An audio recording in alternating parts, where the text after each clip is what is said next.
This is gonna be the most valuable video you need to watch if you're a woman over 35 who struggles with this annoying belly fat that literally came out of nowhere. Hello, my name is Martina. If we haven't met yet, I am certified nutrition coach, someone who struggled personally with eating disorder for 12 years, and I help women like you to get in the best shape without starving and sacrificing the foods that they love. All right, so let's talk about the belly fat. That's the topic of today's video. Maybe the weight hasn't even changed too much, but now you have this extra weight in your midsection that came literally out of nowhere overnight. And regardless of how much you work out, how much you diet, how much you cut out the foods that you love, the belly just doesn't go away. So if this sounds like you, I'm going to explain exactly why this is happening. Because stubborn belly fat is not just about eating too much. And it's not just only about getting older. There's something deeper going on. And it has a lot to do with two hormones that you probably heard of: cortisol and insulin. So today we are talking about what a cortisol belly actually is, why it's connected to insulin resistance and liver health, and more importantly, what can you actually do to start reversing it? And trust me, it's not endless cardio and cutting out carbs. So let's dive in. So the question is, what is cortisol belly? When we talk about the stubborn belly fat, specifically that kind that it's kind of like firm, sitting down deep inside your stomach area, that's what we call visceral fat. Because it's not the squishy fat that kind of like sits under your skin. It's way deeper. It wraps around your organs and it's actually dangerous. Visceral fat is inflammatory. It's linked to insulin resistance, fatty liver, heart disease, even cognitive decline as you age. And what's driving it? For many women, especially as we hit perimenopause and beyond, it's chronically elevated cortisol. Now, cortisol is your stress hormone, and it's not bad. In short bursts, it actually helps your body because it's meant to help you in dangerous situations. But the problem is when cortisol stays elevated way too high for a long time, which, let's be honest, in today's life, most of us are dealing with chronic elevated cortisol all the time. Stress at work, stress at home, poor sleep, too much caffeine, skipping meals, over-exercising. So your body literally gets stuck in survival mode. And what does cortisol do when it thinks that you're in danger?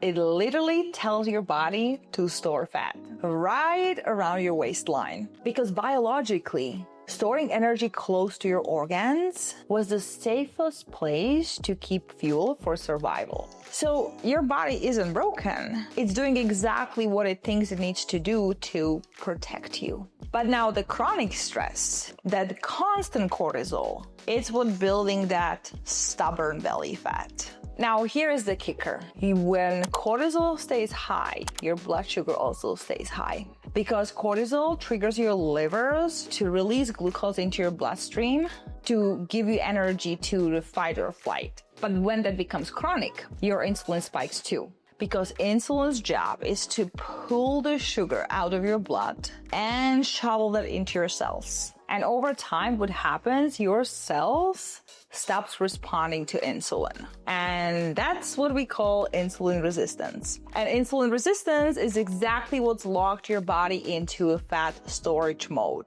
especially the visceral fat. So now, not only the cortisol tells your body to store fat, but insulin is preventing your body from burning it. And that's exactly why so many women, including my clients, when they come to my program, feels like they're doing absolutely everything, like eating healthy, working out, and doing so much, but feel stuck. Because the root problem isn't the calories in and calories out. It's simply hormonal.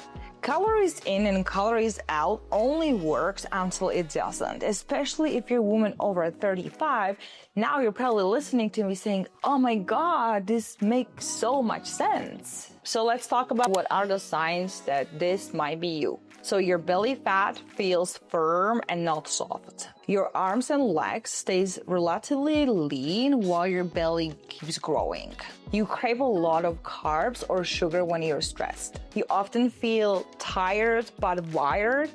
You almost kind of like can switch off, but at the same time, you are exhausted.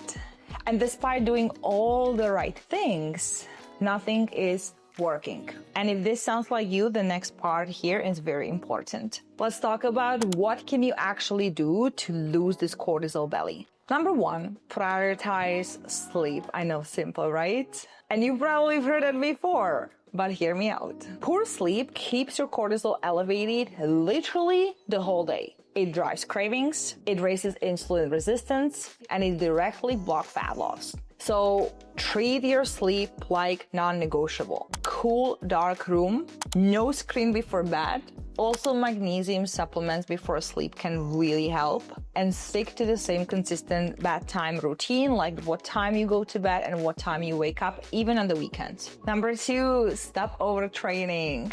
This is something I had to learn myself. If you're pounding cardio every single day thinking this is going to help because you have this old mentality that more calories you burn, the better results you get, you are keeping your cortisol constantly elevated. The solution isn't to work harder, which is something that, again, I had to work on a lot.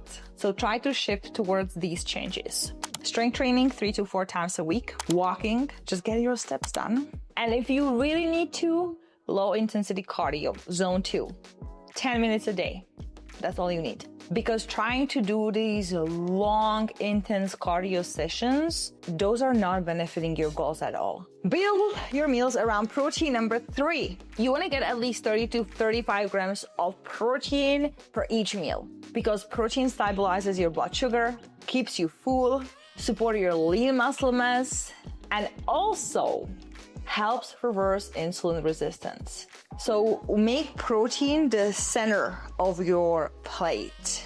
Then add your healthy fats, your fiber, your veggies, and then carbs around. Be smart about fasting. I feel like I have to mention this one because every single woman I talk to tells me I'm doing intermittent fasting. And intermittent fasting can help, but only if your body is ready for it.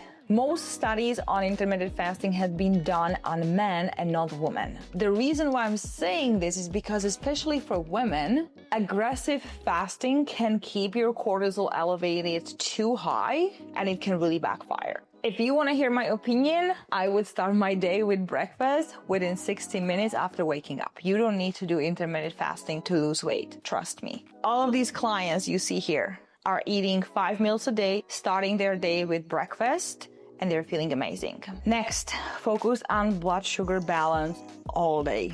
Every spike in your blood sugar means spike in your insulin, which again blocks fat loss. So don't skip your meals. Focus on balanced plates, fiber, protein, fats, carbs, and avoid high sugary, carby snacks on empty stomach. Managing blood sugar is absolutely must and daily strategy, something that I teach my clients in my program. It's not a single diet hack. It's just something that every single one of us should learn and follow. Now, here is a quick note on lab work. If you're really stuck and you suspect insulin resistance or hormonal issues, ask your doctor for a fasting insulin test, not just fasting glucose, because most standard blood work don't check your insulin. And that's a key marker to catch the metabolic issues early, before they show up as a full-blown diabetes. So let's wrap this up. Cortisol belly is not your fault, and that's maybe how you felt before you watched this video. It's simply your body protecting you. I know, sucks. That's not what we want to hear. But once you lower your cortisol, balance your blood sugar, and stop stressing your body with overtraining and undereating, your body can finally feel safe and start losing fat.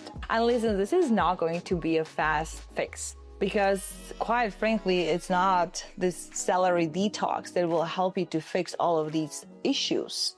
But I can promise you that if you're going to implement everything from this video, it will work. So if this video hit the home for you, drop a comment below and let me know what have you learned and what are you going to implement. Thank you for watching. Make sure you hit the like button and subscribe button. And until next time, I'll see you in my next video.